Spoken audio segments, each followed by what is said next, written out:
जो RSS BJP से मिलके बनाया, कौन किसका संतान है, वो जायज है कि क्या है, ये आप पता करो। तो आप ही कहते हैं समय के साथ समझौता करना बस चाहिए, समझौता आप भी करते थे। नहीं, प्रिंसिपल स्टैंड कुछ रहना चाहिए फंडामेंटल। बाबा साहब ने सीधा लिख दिया कि जनसंघ से और हिंदू महासभा आरएसएस समझौता नहीं होगा। एक तो हिंदू राष्ट्र की पालकी ढोने में है, सीधा सीधा मैं नाम ले रहा हूँ, चिराग पासवान, जीतन राम मांझी, अठावले नहीं, हम पहले भी ले रहे थे। पहले पहले कहाँ रुके हुए थे। कुछ पार्टी अप्रत्यक्ष रूप से जो है ना देश का हुक्मरान बनने जा रहा है ना, देश का हुक्मरान बनने जा रहा है। कुछ अभी नया पैदा हुआ है, वो भी देश चला लेगा।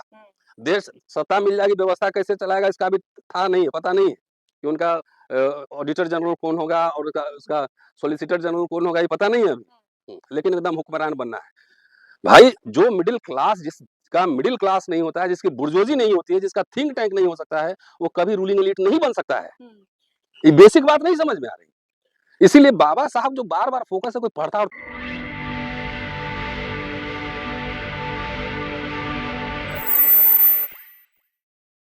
हाँ। पहले तो ये विचार कब आया? आपने बिना विचार किए, बिना एक लंबा मंथन किए तो ये फैसला लिया नहीं होगा। हाँ। तो क्या वो फैसला था, क्या वो कारण रहे कि आपको लगा कि अब समय है कांग्रेस का दामन थामने का? नहीं, मैं अपॉलिटिकल तो नहीं हूँ, न्यूट्रल भी नहीं हूँ, पॉलिटिकल आदमी हूँ। मेरी एक पॉलिटिकल समझ 10 सालों से लगातार हम लोग लड़ ही रहे हैं, कोई नई बात है नहीं। तो नौकरी चोरी, वजीफा चोरी, सब चोरी ही चल रहा है ना। और साथ पिछले 10 वर्षों में वही पब्लिक इंस्टीट्यूशन सब बेचे गए हैं जो कि पिछले 60 सालों में बने थे। तो हम लोग लड़ ही रहे थे, रोस्टर की लड़ाई भी लड़े, तमाम कैसे दलित को, बैकवर्ड्स को, माइनॉरिटीज को इंस्टीट्यूशन से कैसे बाहर करना, यही काम चल रहा है खाली। वैसे पंडित जी भी खुश नहीं है, पता है ना आपको? पता है कि नहीं? जरा आप सुना दीजिए क्या हुआ था, सुना दीजिए तब बताता हूँ। नहीं, वो तो आपका किस्सा है जो आप लगातार बताते क्या रहते हैं बताइए? और उसका साक्षात प्रमाण हमने भी देखा हाँ, है कि वो किस बोल तरीके दीजिए। से जो अलग-अलग सुलभ शौचालय हैं, वहाँ पे जो पर्ची काटने वाले लोग बैठे हैं, अगर आप भी कभी जाते हैं तो उनसे उनका जो सरनेम पूछ लीजिएगा, आपको भी समझ में आ जाएगा। तो जो सर बातें कहते हैं वो कितनी सच है, आप खुद ही उसका परीक्षण तो कर लीजिए। बगैर मैं हिस्ट्री पढ़ाता हूँ ना, बगैर फैक्ट के बात नहीं करता, मैं हवा में कथा नहीं कहता हूँ। तो मेरा एक रिसर्च है ना पूरा। तो हिंदू राष्ट्र का बड़ा चस्का चढ़ा था ना, तो सब राजपुरोहित नहीं बनते, तो नहीं बनते तो और क्या करेंगे। तो सुलभ इंटरनेशनल में भी काम करना पड़ेगा। और पब्लिक सेक्टर यूनिट था, तो उसका लाभ सिर्फ ये नहीं था कि दलित को मिल रहा था, खाली दलित ही सब कुछ बन रहे थे या बैकवर्ड बन रहे थे। सबसे ज्यादा लाभ उसका ब्राह्मण, सवर्ण, सब समुदाय को मिल रहा था। सारे पढ़ रहे थे, लिख रहे थे, कम पैसों में हॉस्टल चल रहे थे। आईआईटी, मेडिकल कॉलेजेस, तमाम जगह सब पढ़ ही रहे थे ना, आईएएस बन रहे थे। अब तो आईएएस को जो है ना, अब आईएएस भी लैटरल एंट्री कर दिया है। आप अब सर्वे कर लो कि टॉप पोजीशन पे कौन लोग कितने हैं हिंदू राष्ट्र में, तब पता लग जाएगा। तो ये पब्लिक इंस्टीट्यूशन की मार सब पे पड़ी है, पूरे भारत पर पड़ी है। लेकिन हम सवाल उठाते हैं तो अब तो खैर मेरे वॉल पे आप देखिएगा तो ब्राह्मण लोग को भी समझ में आने लगा है कि जिन, या सवर्ण लोगों को भी समझ में आने लगा है कि जिन संस्थाओं से हम बने थे, जिसका लाभ पेंशन भी लिए थे, नौकरी भी लिए थे, पढ़े भी थे, पंडित अटल बिहारी वाजपेयी ने उसको ध्वस्त करने की शुरुआत कर दी। और उनके शागिर्द मोदी जी ने उसकी रफ्तार को रॉकेट की रफ्तार से बना दी। ठीक है, तो ये सब चल रहा था, हम लोग उसके खिलाफ है ही। मतलब इंडिविजुअल बेसिस पे तो हम लोग बोल ही रहे थे ना, लड़ ही रहे थे ना। लेकिन ये मामला अब वोट चोरी तक पहुंच गया। जब वोट चोरी तक पहुंच गया और जिन मुद्दों को हम लोग उठा रहे थे, वो मुद्दे सिर्फ और सिर्फ कांग्रेस लार्जली और इंडिया गठबंधन ही उठा रहा है। कास्ट सेंसस का सवाल, सोशल जस्टिस का सवाल, वोट चोरी के खिलाफ आंदोलन, ये उठा रहा है। तो हम कहाँ, हमको होना चाहिए? हमको पब्लिक सेक्टर यूनिट बचाने के लिए होना चाहिए, हमको सरकारी शिक्षा बचाने के लिए होना चाहिए, हमको नौकरी पेंशन के लिए होना चाहिए, वोट चोरी की रक्षा करने के लिए होना चाहिए, कि घर में बैठे हुए होना चाहिए। ठीक है, ये आपका फैसला है और बिल्कुल सही, जी, ठीक है। संगठन में ताकत होती है ना। हाँ। तो मुझे लगा कि चूंकि इस समय कांग्रेस, देखिए एक बात याद रखिएगा, आप तो जानते हैं कि हम लीडर से मिलते हैं, पहले भी बड़े बड़े लीडर से मिलते हैं, लेकिन अपने लिए कभी मिलने नहीं गए। हम दलित राइट्स क्या होंगे? जैसे लोकसभा चुनाव के पहले मैं राहुल जी से मिला था, उनको दलित इमांसिपेशन मैनिफेस्टो दिया था कि हमारे 1000 बच्चों को फेलोशिप चाहिए, फ्रीशिप चाहिए, स्कॉलरशिप चाहिए। आप उठा के मैनिफेस्टो पढ़ लीजिए, सारा उन्होंने डाल दिया था। अब यहाँ कोई मांग ही नहीं रखेगा, डिमांड ही नहीं रखेगा। मान लिया मैंने 100 डिमांड रखा, तो 50 पे बार्गेन होगी। अभी हमारे दलित नेता लोग के पास कोई डिमांड नहीं है, समाज से भी डिमांड नहीं उठ रही है। तो मैं उनके राइट्स को प्रोटेक्ट करने के लिए हमको जहाँ जाना था वहाँ गए हैं, अपने व्यक्तिगत मुक्ति के लिए हम नहीं गए। लेकिन सोशल मीडिया के ज़रिए एक तबका वो भी है जो लगातार नाराज़गी भी जता रहा है कि बाबा साहेब को कांग्रेस ने कभी न्यायोचित सम्मान नहीं दिया, ना भारत रत्न दिया, ना उनके लिए जो सम्मान होना चाहिए था, वो कभी नहीं मिला उन्हें। ऐसे में फिर कांग्रेस का दामन थामने पे बड़ी नाराजगी भी है एक तबके में। न ये सवाल जो उठा रहे हैं, तो उनसे सवाल को मैं पलट देता हूँ, उसके बाद जवाब दूँगा। हुँ, तो उनसे पूछिए कि सावरकर ने दिया है? हुँ, मोहन भागवत ने दिया है? हुँ, गोलवलकर ने इज़्ज़त दिया था? नेहरू, अंबेडकर दोनों के पुतले किसने फूँके थे? हुँ, वो नहीं पढ़ते हैं। ये सब जितना लोग ये सवाल उठा रहा है ना, आरएसएस के फैक्ट्री में ये सवाल बनते हैं हुँ, और इनको पकड़ाए जाते हैं। हुँ, सवाल आप सिर्फ़ कांग्रेस से पूछ रहे हैं। आप बीजेपी, आरएसएस से क्यों नहीं सवाल पूछ रहे हैं? सत्ता में तो 15 वर्ष को से वही है ना, 10 वर्ष, 11 वर्ष, 12 वर्ष हो गया, 3 साल और रहेंगे। तो उनसे कभी इन लोगों को सवाल पूछते आपने देखा है? उनसे पूछिए।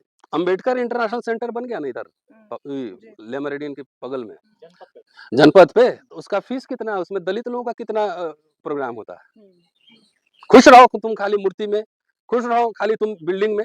मैं तो ये कह रहा हूँ कि भाई, बाबा साहब को जो भारत रत्न दिए थे ना, तुम वापस ले जाओ, हुँ, हमें नहीं चाहिए। जब जब सचिन तेंदुलकर और अटल बिहारी वाजपेयी उस लाइन में खड़े हो गए, तो अब इंटरेस्ट भारत रत्न में ही है। अब भारत रत्न पे चर्चा भी कहीं होती है क्या? उसका लेवल उस लेवल पे ले गए हो, उसकी चर्चा ही नहीं होती। हुँ, मैं कहता हूँ उससे ज़्यादा बड़ा जो है ना काम, कांग्रेस ने पहले ही कर दिया था। और 1 सेकंड अमर 1 सेकंड रुको, इंग्लिश वाला वॉल्यूम एक निकाल के लाओ। इंग्लिश वाला अंबेडकर राइटिंग स्पीचेस। तुम बाबा साहब को मूर्ति में ढूँढ रहे हो, नाम में ढूँढ रहे हो। बाबा साहब के 3 गुरु थे, वो थे बुद्ध, कबीर, फुले। बाबा साहब लिखता पढ़ता तो है नहीं, खाली बाबा साहब ने कहा था, बाबा साहब से ये हो गया। कितनी मूर्तियाँ तीनों की लगवाई हैं डॉक्टर अंबेडकर ने? बता दे कोई भी अपने अम्बेडकरवादी कहता है, कितनी मूर्तियाँ लगवाई? उनकी दिलचस्पी भक्ति पूजा में थी, वीर पूजा में थी, मूर्तियों में थी, कि वो school, college, press, printing press ये खोल रहे थे। चंदा मांग रहे थे ना, गोलमेज सम्मेलन में गए तो नवाबों और राजाओं से लिए ना 1345 पाउंड। हैदराबाद के निजाम से जमीन लिए ना, शिक्षा मंत्री सरदार जोगिंदर सिंह से 6 लाख रुपए लिए ना कोई लोन। हुँ, हैदराबाद के निजाम से 12 लाख इंटरेस्ट फ्री लोन लिए ना, किस लिए? कि मूर्ति बनाने के लिए लिए। क्योंकि ये बाबा देखो, इसलिए लीडरशिप जब तक यूनिवर्सिटी से नहीं आएंगे ना, तब तक ऐसे ही लोगों के पास लीडरशिप रहेगा जो खाली सिंबोलिज्म करके मुझे बना दो। हुँ, वो कहाँ पढ़े थे? उनके चौथे गुरु जो थे, जिनके वाकई उनके क्लास में बैठे थे, वो जॉन डेवी थे, जहां से उन्होंने प्रैग्मेटिज्म सीखा था। कितने लोगों को ये वर्ड नाम पता है जो दलित के नाम पे पॉलिटिक्स करते हैं अंबेडकर के नाम पे? उनसे पूछिए कि अंबेडकर के कितने राइटिंग स्पीचेस, कितने वॉल्यूम पढ़े हो? जॉन डेवी का नाम सुना भी है, जिन्हें क्लास में बैठ के उन्होंने शिक्षा ली थी। तो बाबा साहब बोले थे कि हम पीएम बनेंगे, बाबा साहब बोले हमको भारत रत्न दो, हुँ, वो तो मंत्री पद ठुकरा दिए। और यहाँ बाबा साहब का नाम लेकर लोग मोबिलाइज करते हैं और कहते हैं कि मुझे खाली मंत्री बना दो, बाकी समाज जाए भाड़ में। वही हुआ ही हुँ, है। जो भी 40, 50, 60 साल में जो मिला था दलितों को, पढ़ाई लिखाई नौकरी सब कुछ, हुँ, वो सब कहाँ गया? खत्म हो रहा है ना। कोई आंदोलन है, नेता कोई बोल रहा है, ट्विटर पे उपदेश दे रहा है, सड़क पे कोई उतर रहा है। रोस्टर की आंदोलन हुई, भारत बंद हुए 2 अप्रैल 18 को, 5 मार्च 2019 को रोस्टर के सवाल पे, जिसमें हजारों, 10,000 बच्चे प्रोफेसर बनेंगे। कौन नेता जो अम्बेडकरवादी है जो सड़क पे उतर के लड़ा था? हम ही लोग लड़ रहे थे ना, हुँ, अपने लिए लड़ रहे थे। उसकी कीमत हम लोगों ने चुकाई, केस मुकदमा झेलना है, तमाम तरह के व्यक्तिगत झेलने हैं। कोई समाज ने मुझे चाय पिलाया, उसके लिए बिरयानी खिलाया, कोई खीर खिलाया। तो ये बात नहीं समझ में आ रही है। तो जहां पे थे, जो बार बार ये बात कह रहे हैं, तो मेरा तो कुछ ना होना है, मेरा तो हम यहाँ पढ़ाता हूँ, बेटे बेटे मेरे विदेश चले जाएंगे पढ़ने, सरकारी नौकरी खत्म, शिक्षा खत्म, सब खत्म। तो जहाँ प्रकृति से आए थे, पेड़ के नीचे खटिया लगा के सोते थे, हुँ, और अभी सरकारी नौकरी कर करके देखिए साहब का पेट निकल गया, बीपी शुगर भी बढ़ गया होगा। हुँ, तो आरएसएस बीजेपी ने तबियत से इंतजाम कर दिया है कि इसको वहीं भेज दो, खेत में काम करेगा तो थोड़ा पसीना निकलेगा तो बीपी बराबर, शुगर हाँ, ठीक हो जाएगा। नंबर 1, नंबर 2, इस दलित मिडिल क्लास के फॉर्मेशन से एक बात नोट कीजिएगा। आप आइए मेरे बारे में, आप घर में जाके जो सोचे, यहाँ आके हमको नमस्ते करते हैं कि नहीं करते हैं? जी, करते हैं ना। गांव में भी जब थानेदार जाता है, चाहे एसडीओ डीएम जाता है, तो पंडित भूमिहार कोई समाज का आदमी नमस्ते करता है ना। जब नौकरी नहीं रहेगा तो नमस्ते करेगा। तो दलितों को नमस्ते करने वाला क्लास भी 10 साल में खत्म होने वाला है, समझ गए? हुँ, तो ये बात अगर नहीं आंख से खुल रही है कि कांग्रेस ज्वाइन करने के बाद मेरे तेवर में कमी है कोई, हुँ। हम व्यक्तिगत मुक्ति के लिए गए हैं कि हमको मंत्री बनना तो फिर सर ज़रूरत क्या है। थी? एक तेवर मिनट, तो आपके अभी भी सख्त है, पहले भी थे। हाँ नहीं नहीं, अभी भी और भी रहेंगे, हाँ, इससे ज्यादा एग्रेसिव होऊंगा। जब आप रूलिंग एलिट से, पॉलिटिकल पार्टी से, आप क्लास से जब डायलॉग नहीं करोगे, कम्युनिकेशन नहीं करोगे, उस पर दबाव नहीं बनाओगे, तो आपको अधिकार घर में आकर मुंह में बिरयानी खिलाएगा। हुँ, बाबा साहब पढ़ा हूं तो बाबा साहब का बिगड़ा चला, वो भी मेमोरेंडम लिखते थे, कम्युनिकेशन करते थे, पॉलिटिकल पार्टी पे दबाव बनाते थे, तभी नहीं ये राइट्स में ये लोग लड़के कहाँ लाए, लोग लड़के तो सब बर्बाद कर दिया। एक भी नेशनल पॉलिसी इन लोगों ने बनवा दिया हो, एक भी, खाली मैं दलित पे फोकस रख रहा हूं, तो मुझे बताओ और मैं नौकरी डिजाइन कर दूंगा। बोलो एक नेशनल पॉलिसी। हम लोग तो दावे के साथ कह सकते हैं कि सरकार को झुकाए थे रोस्टर के सवाल पर, यूनिवर्सिटी से ही निकला आंदोलन था ना, किसी से चंदा भी नहीं लिए थे, किसी का खाना भी नहीं खाए थे, अपने जेब से लाखों रुपए खर्च हुए थे। जो भी कवर कर रहे होंगे याद होगा, जिस समय शरद यादव आ रहे थे, जिग्नेश मेवानी आ रहे थे, तमाम लोग, हम लोग यूनिवर्सिटी से लेकर और कहाँ संसद मार्ग तक जो है घूमते थे सारे, कभी पटना जा रहे हैं अपना टिकट कटा के फ्लाइट से, कभी लखनऊ जा रहे हैं। तो इस समाज हमको दिया था क्या? लेकिन हमें लड़ना है। मुझे पता है कि इस समाज, अगर हम नहीं बोले, हम नहीं समझाए, तो इस समाज का क्या हालत होने वाला है। वो नमस्ते करने वाला क्लास भी जाएगा और बीपी शुगर तो ठीक होना है तो होना ही। लेकिन सर कुछ चीजों में आप कांग्रेस की सहमति से खिलाफ हैं, तो फिर वहाँ तो क्लैश हो जाएगा सर, जैसे वर्गीकरण, कांग्रेस समर्थन कर रही है, आप भाई मेरा व्यक्तिगत ओपिनियन तो रह सकता है ना। अब आइए, आप कह रहे हैं ना बहुत लोग नाराज हैं, तो नाराज कौन लोग हैं? नहीं, फिर तो पार्टी के लाइन के खिलाफ हो अरे अभी मैं तो ज्वाइन किया हूँ ना, अभी तो आने तो दो, समय तो आने दो। अभी सारा हम कोई प्रवक्ता नहीं है, हम कोई राष्ट्रीय कोई ऑफिस बेरर नहीं है, I am just simple member, I have just joined the party. बड़ा चेहरा तो नहीं, बड़ा चेहरा तो चेहरे का जब इस्तेमाल होगा उस समय पोजिशनिंग करेंगे। एक पार्टी में वामपंथी भी हो सकते हैं, दक्षिणपंथी भी हो सकते हैं, सेंट्रलिस्ट भी हो सकते हैं ना, तो हम अपने ओपिनियन के साथ भी तो रह सकते हैं ना, नहीं रह सकते हैं? भाई मेरा ओपिनियन प्रिवेल करेगा, मेजोरिटी होगा, तो हमारा आइडिया जीतेगा। मतलब लड़ने के लिए जरूरी था कि आपको एक संगठन में और खास तौर पे इस तरीके के संगठनिक जाना ताकत तो जरूरी है ना। हाँ। अब दलित लोग की पार्टी एक तो हिंदू राष्ट्र की पालकी ढोने में है, सीधा सीधा मैं नाम ले रहा हूँ, चिराग पासवान, जीतन राम आप तो मांझी, आप नाम ले अठाव ले, नहीं हम पहले भी ले रहे थे, हाँ, तो बिल्कुल। पहले कहाँ रुके हुए थे। कुछ पार्टी अप्रत्यक्ष रूप से जो है ना देश का हुक्मरान बनने जा रहा है ना, देश का हुक्मरान बनने जा रहा है। कुछ अभी नया पैदा हुआ है, वो भी देश चला लेगा। देश सत्ता मिल जाएगी, व्यवस्था कैसे चलाएगा इसका भी था नहीं है, पता नहीं है कि उनका ऑडिटर जनरल कौन होगा और उसका सॉलिसिटर जनरल कौन होगा, ये पता नहीं है अभी। लेकिन एकदम हुक्मरान बनना है भाई। जो मिडिल क्लास, जिसका मिडिल क्लास नहीं होता है, जिसकी बुर्जोजी नहीं होती है, जिसका थिंक टैंक नहीं हो सकता है, वो कभी रूलिंग एलीट नहीं बन सकता है। ये बेसिक बात नहीं समझ में आ रही। इसीलिए बाबा साहब जो बार बार फोकस है, कोई पढ़ता उड़ता तो है नहीं। 1919 साउथ बोरो कमेटी मेमोरेंडम, साइमन कमीशन, और आजा 1942 में ग्रीवेंसेस ऑफ शेड्यूल कास्ट, उसमें पूरा डेटा दे रहे हैं कि 1056 आईपीएस आईसीएस में से, आईसीएस मतलब आज का आईएएस ऑफिसर, एक शेड्यूल कास्ट है, और सीपीडब्ल्यूडी में जितने ठेकेदार हैं उसमें से एक शेड्यूल कास्ट है। तो बार बार कहने की शिक्षा और रोजगार हमारे समाज के लिए जीवन और मरण का प्रश्न है। ये नहीं पढ़ा है। शेड्यूल कास्ट मैनिफेस्टो में लिख रहे हैं कि आरएसएस और हिंदू महासभा से हमारा कोई समझौता नहीं होगा, ये नहीं पढ़ा है। शिक्षा रोजगार उनके लिए सबसे इंपॉर्टेंट था। ये बाबा साहब मंत्री परिषद ठुकरा दिए ना, मंत्री बने रहना चाहते, किन इशू पे ठुकराए थे? 4 इशू था, जिसमें से एक ओबीसी रिजर्वेशन का कमीशन का भी मसला था। तो ये सब नहीं, कुछ नहीं है। शिक्षा रोजगार नहीं। हम जब राजा बन जाएंगे, ऐसे नहीं होता है, दुनिया के इतिहास में कहीं नहीं हुआ है। It is a continuous process, continuous change.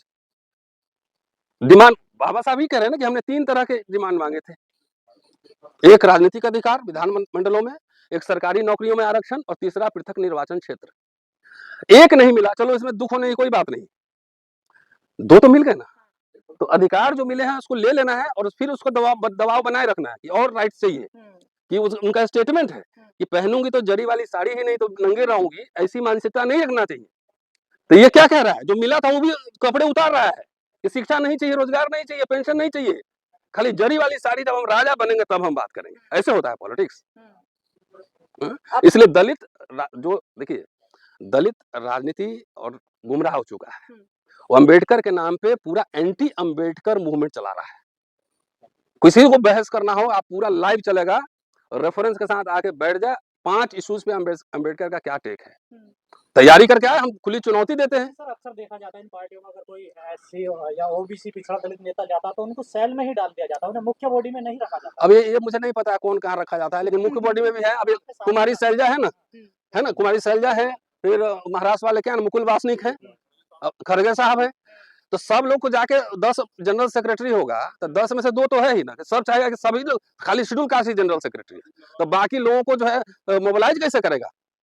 आप सेल को भी एक्टिव कीजिए ना, लोगों को समझाइए कि भाई हमारे बीमा, रोजगार, नौकरी सब जा रहा है, सब लोग एमपी एमएलए थोड़ी बन सकता है। लेकिन सर बात अगर संगठन की थी तो बाबा साहेब की विचारधारा पे चलने वाली बहुत सारी पार्टियां हैं। कहाँ विचारधारा पे चलने वाली? बताओ ना मुझे, नाम बताओ, उसका मैनिफेस्टो देखे हो? मैनिफेस्टो देखे हो? बाबा साहब इंडिपेंडेंट लेबर पार्टी बनाए थे तो 1937 का चुनाव लड़े थे, बकायदा मैनिफेस्टो निकाले थे। शेड्यूल कास्ट फेडरेशन 1951 में चुनाव लड़े तो उसका मैनिफेस्टो निकाले। रिपब्लिकन पार्टी बनाए तो उसका पूरा संविधान बनाए। रिपब्लिकन कॉलेज का पूरा प्रारूप तैयार कीजिए कि जिसको एमएलए एमपी का चुनाव लड़ना होगा पहले उसको पढ़ाएंगे, उसको इतिहास का, अंग्रेजी का, इकोनॉमिक्स का, सोशियोलॉजी का, पॉलिटिकल साइंस का उसको नॉलेज होना चाहिए। ये सब कहीं दलित डिस्कोर्स में सुना है आपने? जितने सेमिनार होते हैं कहीं मुझे बता दो, कहीं सुना है? तो इसलिए मैंने कहा ना कि अंबेडकर बाबा साहब के नाम पर विचारधारा, कौन सी विचारधारा? बाबा साहब बोले थे कि आरएसएस से जाकर समझौता कर लेना, अब बीजेपी से कर लेना, ये अम्बेडकराइट है। दुकान चला के बेच के खा रहा है। इसलिए जो भी सेकुलर माइंडेड जो भी दलित है, दलित राजनीति हर समय सेकुलरिज्म के साथ ही जाएगी। अगर उसके साथ जा रहे हैं राइट विंग के साथ, आपके समाज के अधिकार तो खत्म हो रहे हैं ना, खत्म हो रहे हैं ना। उसको कौन बचा रहा है? सोशल एक्टिविस्ट बचा रहे हैं, उसके लिए लड़ रहे हैं ना। ये नेता सब क्यों बंद है? ट्विटर पे उपदेश क्यों दे रहा है? भारत बंद कौन करेगा? आंदोलन कौन करेगा? संसद घेराव कौन करेगा? जंतर मंतर पर कौन जाएगा? ऐसे बन जाओगे सीएम पीएम जी। तो अब अगर आपने पार्टी ज्वाइन कर ही ली है और अब आप अरे मेरे तेवर में कभी कमी नहीं होगी, चिंता मत करो। तो सुनो, हाँ, अब आओ भारत रत्न पे। हाँ, आजकल बाबा साहब की मूर्ति उनके नाम पे बिल्डिंग बनाने का बहुत चलन है, ठीक है। जी। जो लोग ये सवाल उठा रहे हैं, बाबा साहब के लिए कोई इंटरेस्ट नहीं था भारत रत्न और ये पीएम का पोजीशन, कुछ नहीं, वाज नॉट इंटरेस्टेड इवन। बाबा साहब का सबसे महत्वपूर्ण चीज क्या है, पहले ये बताओ मुझे, क्या है? उनकी शिक्षा, उनका संघर्ष, राइटिंग स्पीचेस। जी। अगर वो छपता नहीं, ये तो पढ़ता नहीं है ना, जो नेता सब दलित नेता सब कुछ नहीं पढ़ता है, वो छपता नहीं तो अंबेडकर साहब पे जो डिबेट चल रहे हैं पूरे इंटरनेशनल लेवल पे, वो हवा में चलते, हवा में चलते क्या? ये अंबेडकर का राइटिंग एंड स्पीचेस किसने छपाया है? देख लो ना, किसने छपाया है? अंबेडकर फाउंडेशन से। ये महाराष्ट्र से छपी थी, उसका सेंट्रल गवर्नमेंट ने छापा ना। कांग्रेस सरकार कौन चला रहा था? Kamal Kishore Kadam, education minister and president of doctor Ambedkar source material publication Bombay, Bombay से छपा था। अभी भी काम चल रहा है वहां पे, पता है आपको? क्या बीजेपी सरकार इसको पब्लिश कर रही है? अभी हमारा फंडामेंटल सवाल है। तुम भारत रत्न वापस ले जाओ, लेकिन मुझे पब्लिकेशन चाहिए सस्ते दर पर, भारत की सभी भाषाओं में चाहिए, कि अंबेडकर के राइटिंग स्पीचेस को लोग पढ़े। ये सबसे बड़ा काम था कि ये छपा, नहीं तो बाबा साहब के राइटिंग एंड स्पीचेस इतने स्कैटर्ड थे, संदूक में बंद थे, कहां बंद थे, सब क्षीण होते जा रहे थे। ये क्या बसपा ने छपाया है? जिसकी वकालत करते हैं बसपा आरएसएस पे, उसकी सरकार इसका पब्लिकेशन क्यों बंद की है? ये तो कांग्रेस पार्टी, मैं कह रहा हूं, इसको जो है पब्लिसाइज नहीं करती है कि देखिए बाबा साहब के ये मैंने किया, किताब छापे, हमारे विरोधी थे, हमसे लड़े, लेकिन तब भी एक मल्टीलिंगुअल स्कॉलर थे, हमने किताब राइटिंग एंड स्पीचेस छापी, जो कि आरएसएस बीजेपी गवर्नमेंट उसको बंद कर रही है, नहीं छाप रही। कहां छाप रही बताओ मुझे? सवाल ये मेरा है। भारत सिंबोलिज्म में हम नहीं रहते ना, कि मूर्ति बना दो और भवन का नाम रख दो और ये कर दो वो कर दो, विचार को गायब कर दो। ये विचार नहीं रहता तो कोई पढ़ पाता है इसको दुनिया भर? वो तो अब ऑनलाइन भी आ गया ना। हाँ तो होती है तो खाली मूर्ति लेकर उसमें खाली प्रणाम करो, खाली, है ना, खुश रहो, फोटो खिंचवाओ, स्कूल कॉलेज मत जाओ, नौकरी मत करो। कुछ दिन में इतना पैसा भी नहीं रहेगा कि बस पकड़ के मूर्ति के पास जाओगे, वहां भी टिकट लगा देगा 100 रुपया का। दो लेकिन मूर्ति में ढूंढ रहे हैं अम्बेडकर को, अम्बेडकर यहाँ है, यहाँ है। सब दलितों को कांग्रेस की तरफ जाना चाहिए। देखिए किसको कहाँ जाना चाहिए, हम तो कोई चौधरी है नहीं, और आप ही लोग कहते हैं हम तो कोई नेता है नहीं, मेरा कोई मास बेस है नहीं, है, हम तो सोशल मीडिया के लीडर हैं, हवा हवाई है, हम इंटेलेक्चुअल भी नहीं है ना, हम इंटेलेक्चुअल भी नहीं। आप जैसे लोग यही कहते हैं ना कि इंटेलेक्चुअल भी नहीं है। तो भाई एक बात बताओ, जब हम ना लीडर है ना इंटेलेक्चुअल है, तो हमारे से तुम्हारे पेट में इतना मरोड़ क्यों उठ रहा है? इसका तुम डर इतना क्यों रहे हो? हमारे कहने से कोई वोट भी नहीं ट्रांसफर होगा, यही कह रहे हो ना? कुछ फर्क नहीं पड़ता है। ये मरोड़ जो उठ रहा है ना, वो मरोड़ हम समझ रहे हैं। हम कुछ नहीं है तो चिल्ला क्यों रहे हो? देखा कई सोशल मीडिया वाले चिल्ला रहे हैं, ये हो गया, नाराज हो गया, ये गद्दार है, तो ये है, तो गद्दार कैसे है? तुम्हारे एक मिनट, तुम्हारे यहाँ खाना खाए थे, खिलाया है कि मेरे यहाँ खाता है? पहले ये बताओ। चाय पिलाए, चंदा लिए, वोट लिए, हैं? तुम्हारे पार्टी में थे? जब से तुम बीजेपी आरएसएस के पेरोल पे तुम लोग खेलने लगो, जितने दलित संगठन और जितनी पार्टीज, हमारी जिम्मेदारी है कि उसको डिकंस्ट्रक्ट करें, उसको तोड़े।